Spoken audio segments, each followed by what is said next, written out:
샬롬.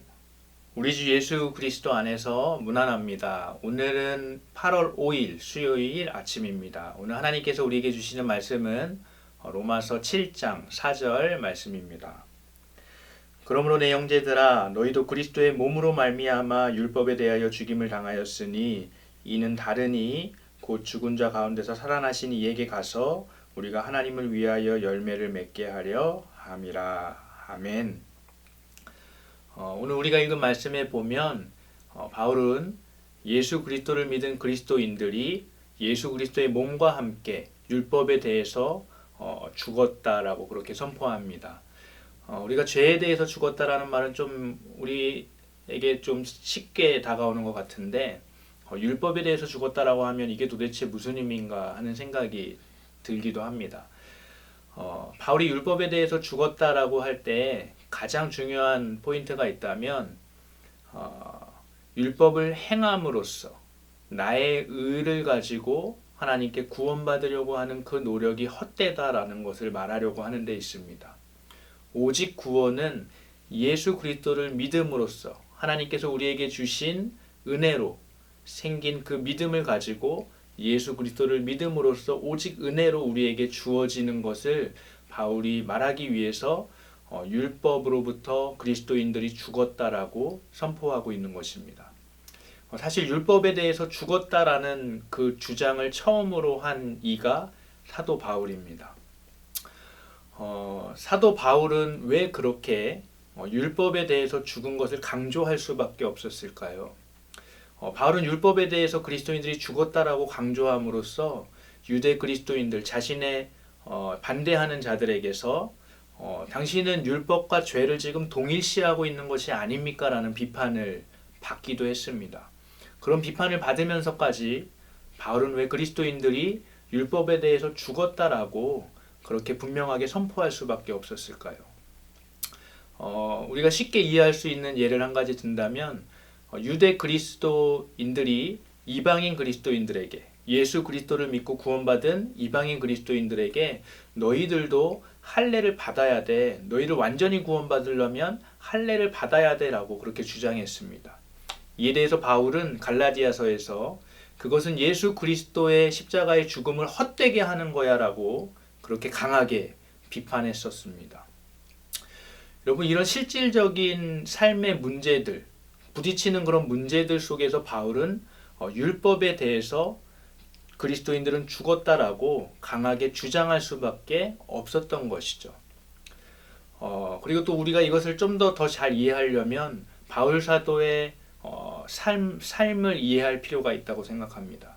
여러분, 바울은 바리새인이었고 그리고 정말로 율법이 하나님께서 주신 선하고 아름다운 것이고 이 세상을 지탱하고 있는 것이고 하나님은 율법과 함께 이 세상을 창조하셨고 그리고 이 율법을 지킴으로써 이생과 내생의 삶이 보장된다고 하는 그런 믿음 가운데서 살았던 사람이 바로 바울이었습니다. 근데 그 바울에게 큰 문제가 하나 생깁니다. 바로 예수 그리스도가 십자가에서 죽고 그리고 그가 부활하심으로써 그를 따르는 자들이 나무에 매달려서 율법에 의하면 가장 저주받아 죽었다라고 이해되어지는 그 예수라는 그 사람이 하나님의 아들이라고 주장되어진 것입니다. 바울은 그래서 그리스도인들을 핍박할 수밖에 없었습니다. 왜냐하면 율법이 하나님이 주신 가장 선한 것이고 가장 아름다운 것이니까. 그런데 바울이 다메섹 도상에서 예수 그리스도를 만나게 되었습니다. 그리고 예수가 정말로 하나님의 아들이고 정말로 예수를 통해서 우리가 구원받았다는 것을 바울은 정말로 완전히 그의 삶이 변화되게 되었습니다. 그래서 이제 문제가 발생되게 됩니다. 가장 선하다고 믿었던 그 율법이 예수를 죽이게 된 것이죠. 사람들의 악함이 율법을 이용해서 예수를 죽이게 된 것입니다. 즉 바울에게 있어서 율법은 어떤 살아있는 힘처럼 느껴졌을 것입니다. 사람을 저주하고 죽이는 힘으로 느껴졌을 것입니다. 이를 잘 보여주는 복음서에서의 사건이 있는데 바로 가늠한 여인의 사건입니다. 모든 사람들이 가늠한 여인을 돌로 쳐서 죽이려고 했습니다. 율법에 의하면 돌로 쳐서 죽여야 하니까요. 저주받고 죽을 수밖에 없는 죄인 거죠. 그런데 예수님께서 나타나셔서 너희 중에 죄 없는 자가 돌로 치라라고 말씀하십니다.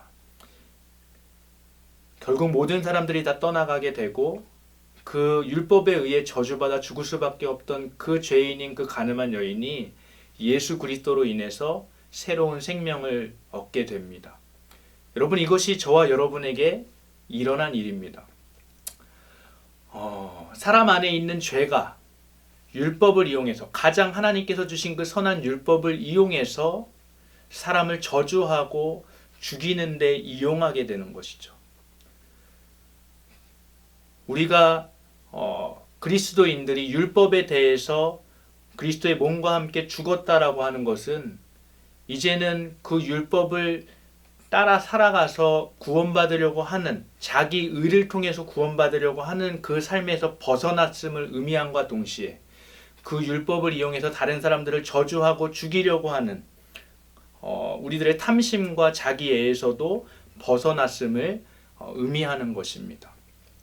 오늘날 악성 댓글이라고 하는데요. 많은 연예인들이 그 악성 댓글로 인해서 정말로 자살하고 죽는 그런 정말 안타까운 일들이 너무나도 많이 있었습니다. 나의 옳음을 가지고, 사실 옳음도 아니죠. 그것을 가지고 다른 사람들을 저주하고 죽이려고 하는 그것이 바로 율법에 매여서 살아가는 사람들의 모습이 아닌가 생각해 보게 됩니다. 바울은 그리스도인들은 이제 율법에 대해서 죽었고 이제는 예수 그리스도에게 속해서 하나님을 위해서 열매 맺는 삶을 살아가게 되었다라고 그렇게 선포합니다.